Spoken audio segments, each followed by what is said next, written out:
Breaking Bad je považovaný za jeden z najlepších seriálov všetkých čias, ale vedel si, že veľa vecí v tom seriáli vzniklo úplnou náhodou? Dnes ti dám 10 faktov seriálu Breaking Bad, ktoré si možno nevedel, takže let's go, poďme na to. Ako prvý fakt je, že Jesse Pinkman mal zomrieť už v prvej sérii. Postava Jesseho Pinkmana mala byť zabitá ešte v prvej sérii, aby ešte viac zdôraznila temnú postavu Waltera Whitea. Herecký výkon Aarona Paula, teda Jesse Pinkmana, bola až tak dobrý, silný a emotívny, že scenáristi sa rozhodli, že scenár kompletne prerobia, no a Jesseho Pinkmana v seriáli naďalej ponechajú. Ako ďalší fakt tu máme, že modrý pervitín samozrejme v skutočnosti pervitín nebol. Ikonický blue meth, teda pervitín, ktorý bol v seriáli, nebol reálne pochopiteľne pervitín, pretože aj herci počas natáčania ho jedli, ale bol to klasický zafarbený kryštálový cukor. Ďalší fakt je, že Bryan Cranston, teda Walter White, túto rolu ani pôvodne nemal dostať, pretože dlhé roky bol známy ako komediálny herec zo seriálu Malcolm in the Middle, takže bol braný ako komediálny herec a moc túto rolu tomuto hercovi nechceli pripísať, takže producenti logicky začali pochybovať, že či dokáže zahrať takúto znepokojujúcu a temnú postavu. Ale bol tam jeden človek, ktorý presvedčil produkciu,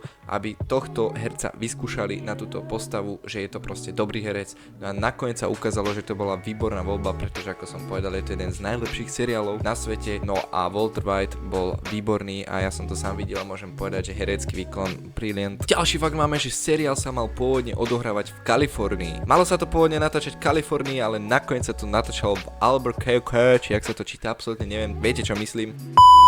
No ale na základe nižších nákladov sa rozhodli tvorcovia, že to presunú do tohto mesta, ktoré sa nachádza v Novom Mexiku. No a na základe aj tohto, vďaka tomuto seriálu sa to mesto extrémne preslavilo a má viac turistov, pochopiteľne. Sám by som tam niekedy išiel. Takže z Kalifornie nakoniec do Nového Mexika na základe nižších nákladov, ale ja si myslím, že tá atmosféra a celkovo to prostredie vyzeralo veľmi dobre pre ten seriál. Ďalší fakt, a to piatý, je, že Walter White prejde farebnou premenou. Na začiatku nosí svetlé a neutrálne farby, ale ako sa viac ponára do svetu drog, tak úplne mu jeho šatník tmavne. Takže symbolicky sledujeme jeho premenu na Heisenberga. Úprimne ja som to tam nevedel, až potom, keď som si vyhľadával fakty a preveroval, čo je pravda, čo není pravda, tak až potom som toto zistil, že to je pravda a ja som si to vôbec nevšimol a to ten seriál pozerám už druhýkrát, ale absolútne som si nevšimol, že ten šatník jeho tmavol počas tej premeny a toto bola celkom sranda pre mňa. Ako ďalší fakt, že tvorcovia počas seriálu používali hudbu ako minimum. Tvorcovia sa zámerne vyhýbali hudbám, pretože mimiky, napätie a reč hercov im prišla lepšia, celkovo to pôsobilo lepšie a malo to väčšie napätie, keď tam išlo iba o hercov a hudba sa tam vyskytla fakt, že výnimočne. Gus Fring mal byť len vedľajšia postava. Postava Gusa Fringa mala vystupovať pôvodne len fakt, že veľmi krátko, ale postava Gusa Fringa bola veľmi charizmatická a temná, tak si získala hneď fanúšikov, no a nakoniec táto postava pôsobila v seriáli o dosť dlhšie ako mala. Ako ďalší a dosť zaujímavý fakt je, že mnohé scény boli natočené bez strihu. Tento štýl dodáva surový a realistický pocit, vďaka ktorému má divák dojem, že je súčasťou tohto deja.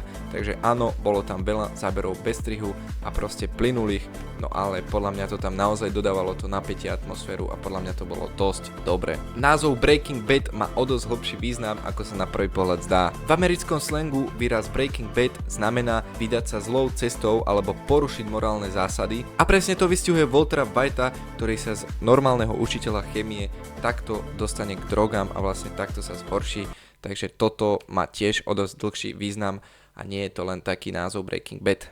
Toto je podľa mňa dosť zaujímavý fakt a to som ani ja nevedel.